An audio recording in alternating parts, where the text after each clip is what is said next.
Welcome back to Astrology by 33, where ancient astrology is made young again.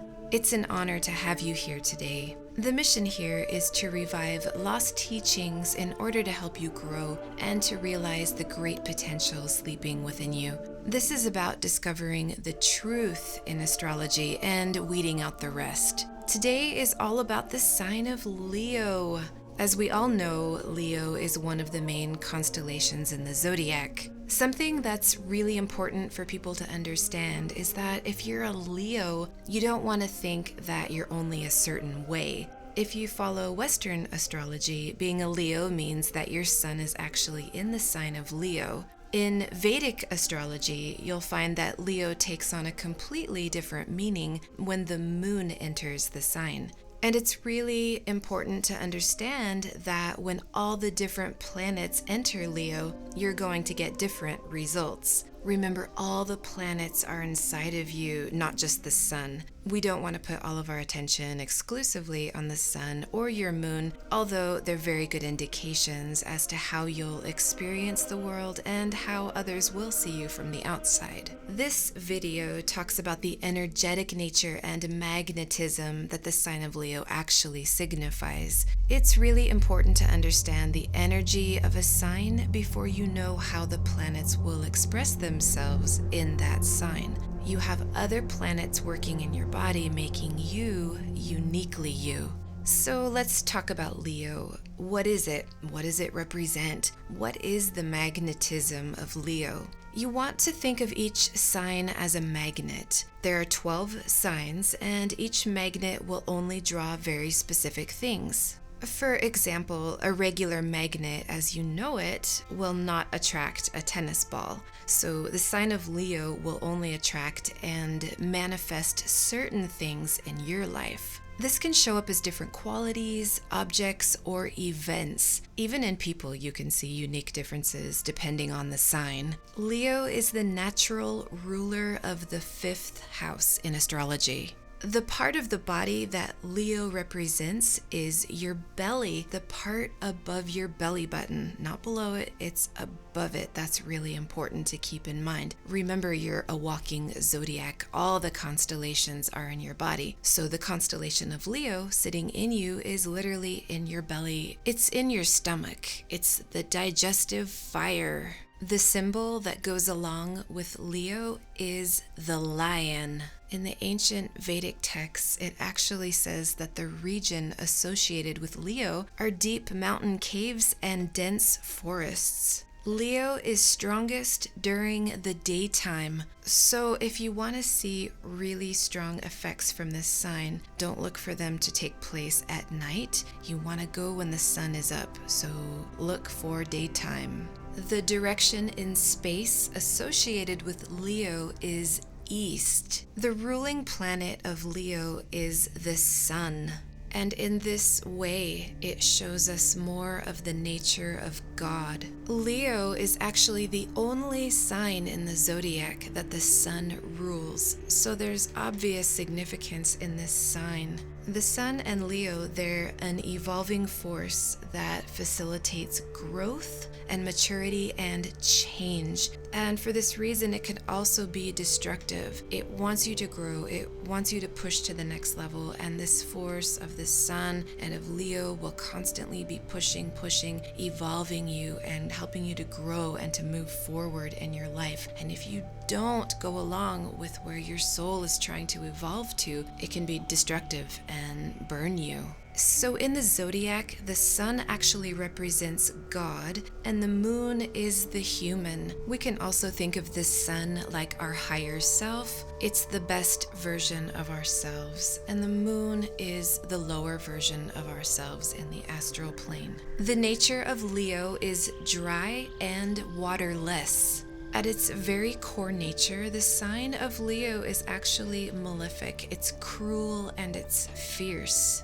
It holds a very strong masculine energy. It's also sattvic, so it's very spiritual, balanced, noble, peaceful, and pure in its perfect state. When it gets out of balance, it can appear as cruel, but its underlying true nature is actually very, very good. It's just very difficult for most of us to live up to the expectations and driving demands of the sun, so it appears that it's cruel and malefic, but if we can align with it, it's actually perfect and pure, and it can give us great peace. The element associated with Leo is fire. The class that Leo represents is the ruling and military class. It's not the sign where you just sit back at home and eat nachos. The color assigned to Leo is pale white, sort of like the sun when it's in the middle of the day, blaring so hot that it actually turns white.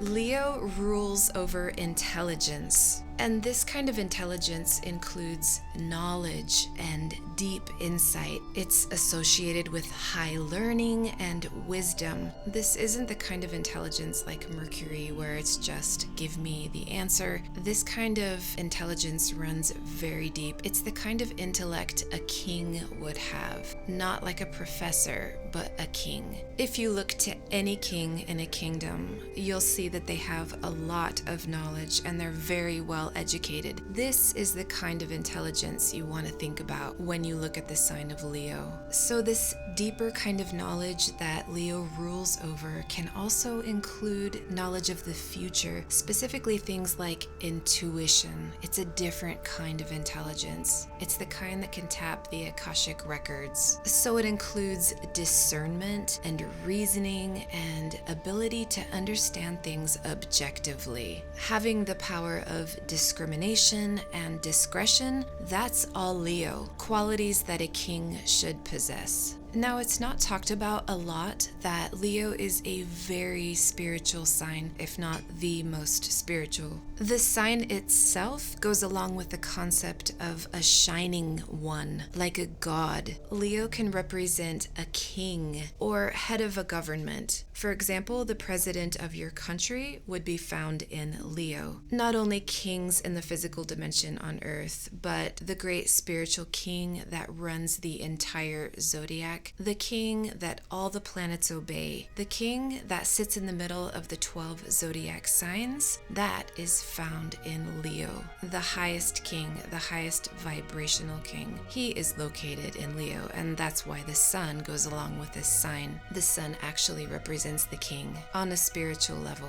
In general, Leo represents authority or anyone with ruling power. And for this reason, it's in charge of anything royal. All royalty can be seen from this sign. It has to do with prestige and honor and glory, everything tied to a king and a kingdom. That's Leo. You can see enormous riches from this sign, and that's because of its tie with royalty. Leo is a paternal sign, so you'll find your father here. This can be your biological father, this can be the spiritual father. Once again, there are many layers to the zodiac. You'll always find things in layers. You'll get the obvious gross physical world here, you'll get the astral world, and you'll get higher vibrational realms and different dimensions. So the concept of father in general, look to Leo. You'll find it there. The father's honorable actions will also be found in the sign of Leo. Leo rules over life, and that's because the sun is in charge of it. We know that the sun is the source and sustainer of life here on Earth, and so all things that are tied to life and the promotion and growth of life, that is Leo, that's the sun. And for this reason, Leo rules over children. That includes pregnancy and conception. Jupiter can have a big part in the sign of Leo in terms of giving a person children. So Leo is in charge of life, and in that way, it's in charge of growth and maturation and spiritual evolution. It can be your physical growth, like the growing up of a baby into an adolescent, or it could also support the growth of a low vibrational soul into a higher vibrational soul over time. Students of a teacher can be found in the sign of Leo, and for the same reason, a guru's disciples, for example, will be found in this sign. Disciples are sort of like spiritual children to a guru. So Leo's in charge of a person's association with the government. This could be like ambassadors, judges, someone in the military, just a representative of the government, or this person could actually work in government or have authority. That's Leo in general. Your taxes can even be seen from Leo. Leo and government go together because Leo is an authority figure. It's a king or it's a president. When you think of government for this reason, when it's in relationship to the authority figure, definitely look to the sign of Leo for that. When a person loses their position, when they fall from authority to a lower place, that can be found in Leo. So we know that Leo is the 5th sign in the zodiac. It also rules over the 5th house. So many things that you see in patterns of 5, often Leo is the sign that rules over that. Leo will tell you a person's spiritual aptitude or predisposition. It can show you if they have good or bad morals, if they're religious or spiritually minded, their spiritual practice, for example, if someone gives to charity or not. All of that can be found in Leo. Or to sum it up really easy, your spiritual fitness can be seen from Leo.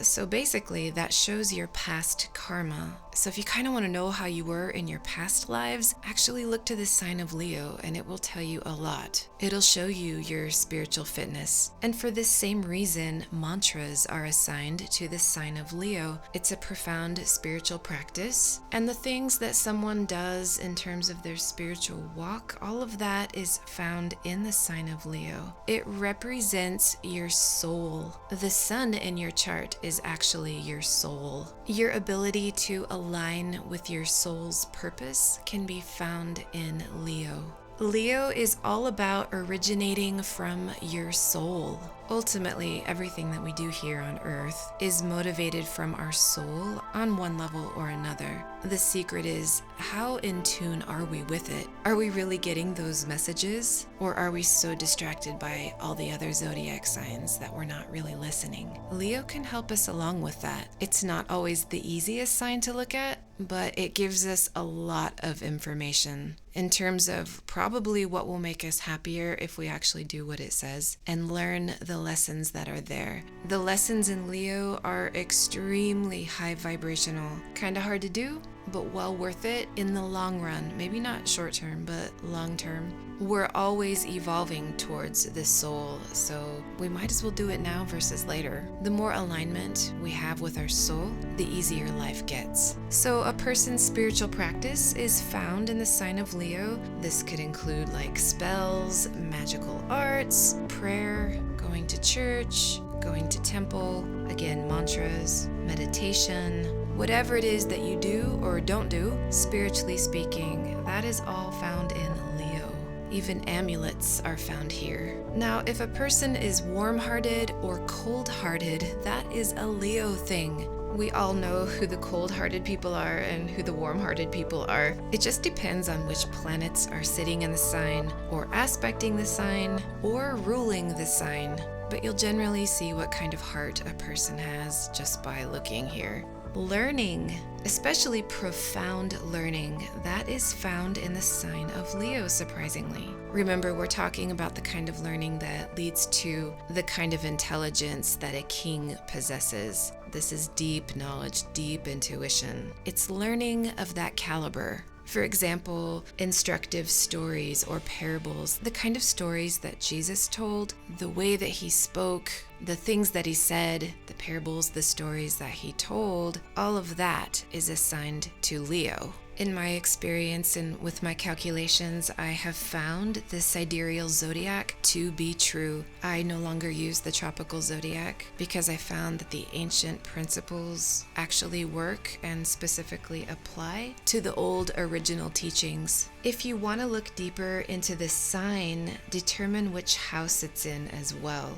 So if you want to look at the sign of Leo, also look at what house it's in. Your house placement will make your reading much more precise, specific, and individualized to you. So remember, don't just look at Leo, look also at the house and Leo. This will give you way more information than just understanding the sign of Leo alone. In future videos, I'll be going over what it's like when your sun or your moon goes through Leo specifically, but today was just about understanding Leo in general, what it stands for, and the magnetism it can draw into your life. If you'd like to see more astrology videos from this channel, you can click subscribe below, and for more insight, you can visit astrologyby33.com. And as always, please remember to only use astrology as a guideline, not to use it as doctrine. You are given the gift of free will. You are more powerful than what is written in your horoscope.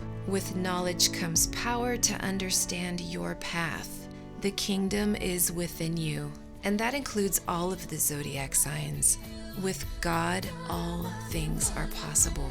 Thanks for tuning in, and we will see you next time. God bless.